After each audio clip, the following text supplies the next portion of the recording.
Morning, everyone. So again, do another little workout for you. Today's going to be kind of again short. I'm only going to really focus on one exercise again. So coming up with that next idea for that full-on workout video that'll do for you. I don't know if I want to do another core or if I want to do something with legs and whatever, or a medicine ball, since I picked one up. So kind of fun, actually making a lot more of my workouts a little bit more enjoyable when I have to do them at home. So without further ado, I'm going to do a little bit of leg exercise stuff because that's where I was focused on today, was my lower body. So let's get after it. So first one we're going to do, only on the side. What you're going to do is all you're going to do, put that leg over, pointing toe down, and just raise it up and down. Control that back leg, whatever you need to do. Back leg is all you're working on. Just getting that leg up and down in a nice slow and controlled motion.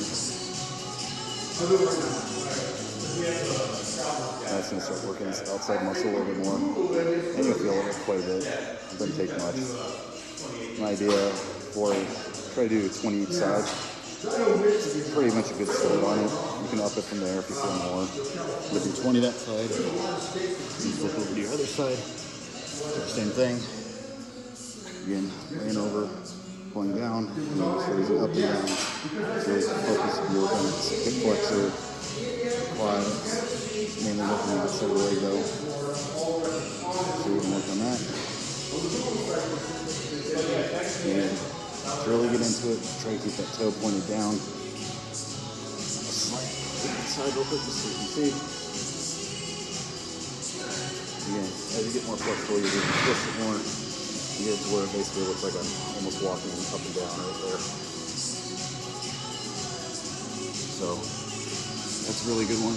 The next one I do, you stick your leg straight out to the back real quick. So we'll get through two real quick. Leg all the way out. And you're just going to tap from one side all the way to the other. Really working on that full range of motion. You're not worried about going uber fast on this. You're really just worried about stretching all the way out with that full range as far as you can and back over. If it's too much, take it to a little bit of a shorter one, and you can go a little bit quicker to really work it. Otherwise, try to really focus on getting that full range of motion. It's going to stretch your muscles and really get them going. So there's that side. Then you do the same thing on the other side. And again, recommendation for these, because there's not really much weight besides your body weight, try for 20. It's typically what I do. Again, not right now, because I'm just showing you guys, and I've already beat my legs between narrow squats, wide squats, leg press, and some other stuff today. And again, you're trying to keep that body in line. A little bit of movement's fine, as you can see. You're not going to perfectly, but really try to keep those hips pointed down to the ground. Again, you can flex the toe, however you need to, make difference. You can also vary it by adding in like a middle leg curl. So in the middle, you can always go like this and then curl your leg if you like it. So that's just a fun little bit of an exercise on it. In terms of other things, I think I'm actually going to at some point show you kind of a walk around the gym type deal. Kind of get a feel for you guys. See if there's like any specific equipment or anything that you guys really want to learn about, ask about. I do all of them. I primarily stick to free weights. There's a lot of reasons for that. Free weights get you the most growth, most development, and everything else. Machines are good starting out, but if you really want to see your results and everything, you're going to want to switch to free weights. Free weights give you a lot more strength, stability, because they create your muscles do it. You may not do as much weight, but they're more natural movement that comes out of it. But at the same time, you also have to make sure your form's down to key. So that's where it makes it a little bit more of a challenge, but a lot of fun. And then kind of my last tidbit of the thing that I'm going to wrap this video up with is it's actually a quote over on the wall back in the gym over here. It says 100% is easy, 99% is hard. So if you give it up your all, you have no regrets, you don't have anything that you're really forgetting about. At 99%, you're going to have that 1% regret that you're going to kind of feel or whatever. And that's what makes the difference between a lot of people. Is most of them like, oh, I put all my effort in. Did you? It kind of comes down to it of figuring out what your 100% is. We honestly never know. But if you really feel like you expended yourself today, like I know I did today, you're really going to start feeling growth. You're really going to start finding some development. And you're really going to start focusing and working on yourself. So it's kind of hard to do, but that's what makes it, working out and everything and fitness in your life, go a lot smoother, is when you become that additional 1% that 99% of us aren't doing. That's where you start standing out. That's where you start growing. That's where you start developing.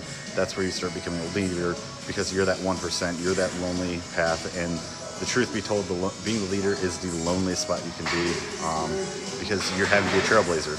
You're doing stuff you haven't done before. You're pushing yourself to new ways. These videos are a way that I push myself regularly, because half the time I'm like, okay, am I going to say something stupid, or am I going to say something that's great, or am I going to repeat? And it's kind of weird to actually say that I'm going to do that. So it's one of those things where it's actually helping me grow and develop, is to come over being like, hey, I'm just going to say it what it is. And if I happen to repeat something I said before, cool. That just means it's probably important. At least in my world, it's important. So it's really helping me grow and develop, and I'm going to continue working on that. I'm also trying different things, kind of like break myself out of my norm, going to other parties and other stuff, or not parties, so to speak, but like social gatherings a little bit. But yeah, I guess you could say it was a party. It was a singles party, whatever. But that was actually pretty fun. I actually ended up meeting like 4 or 5 people, and honestly pushed myself out of my norm, because there were people who I just went up and started talking and type deal, and ended up hanging out later than I thought I was going to be there. I thought I was going to be there in an hour, and I ended up staying there for 4 or 5 hours. I got home a little late, so that's why a little bit of the bags were on the eye this morning. But that was something I wanted to do. I wanted to push myself. I wanted to try to meet people who I normally wouldn't be, all different ranges and everything, and that kind of would happen, and I just ended up having a great night. That was my goal for the night, and that's what I set out, and I achieved it. So my next goal for another night is maybe I'll meet 10 people this time rather than the 4 or 5 I met last night. But anyways, that's kind of where I'm going to leave this video today. Hope you all have an awesome Thursday. Apologies again for the videos kind of coming a little bit later and everything. With Valentine's Day, I figured a lot of people aren't going to pay attention, so I kind of wanted to not mess with that. And then also I've got some training coming up, so this week will be a little bit off on terms of videos, but I'll try to keep them somewhat regular as I can. Do again some nutrition videos and other things that I'm going to work on, but I'm still meal prep for a week, so not doing too much cooking right now when you meal prep, right? So talk to you guys all in the next video, and have a good one, guys. Later.